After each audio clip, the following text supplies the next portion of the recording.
You're okay. Here's my husband, Kevin. I just took him to the farm, the two farms, and I wanted him to share what his thoughts were on the farm since I've already been to him. All right, everyone. Hello, I'm Kevin Staples. I'm the lucky guy who's married to Sonia.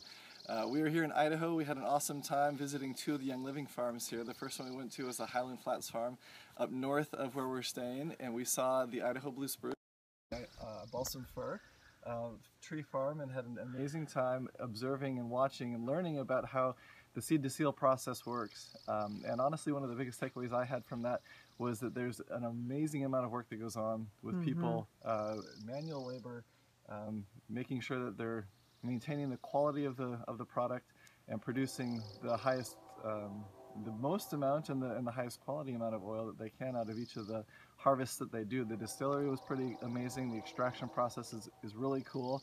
And to actually be able to learn and see that it really is a very natural and simple process to go from tree all the way to oil was really cool. And my favorite part about it, though, was walking into the distillery and being overwhelmed with the amazing aroma of Idaho balsam fir as they had finished processing that, and we're going to be doing some more extractions later this week. So we were sad we didn't get to see the extractions, but it was an awesome place to be, and really just helps to appreciate what goes into producing one small little bottle of oil. It was amazing. So Hi, Christy. The second farm that we went to was the St. Mary's. St. Mary's farm. Thank you. The first farm. original. This is the original place where Gary and his wife started the whole Young Living business, and it was a bit of a drive to get out there, but it was amazing to see where it all started.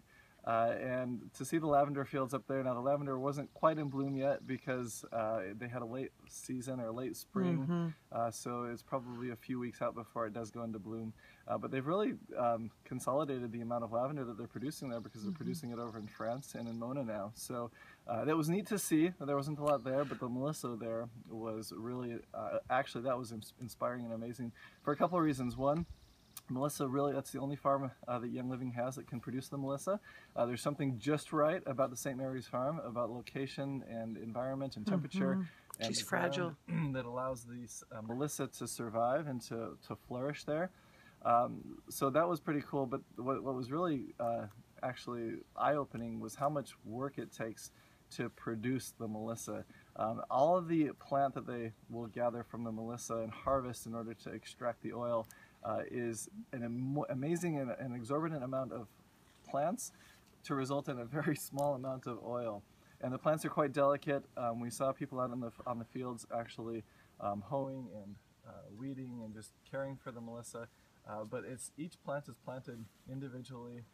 There's over 200 acres there, just massive, beautiful rolling fields. And that one was pretty amazing to see that the amount of work that goes in to produce just such a small amount of oil, but that they're not gonna change the way that they do it. They're not gonna compromise on that quality, and the seed to seal is what is real there. So if you have a chance to visit Idaho, it's a beautiful place. There's two amazing farms. You won't regret it at all. Wonderful farm managers there that we were able to meet and who took us on tours. So until next time, thanks. Thank you, honey.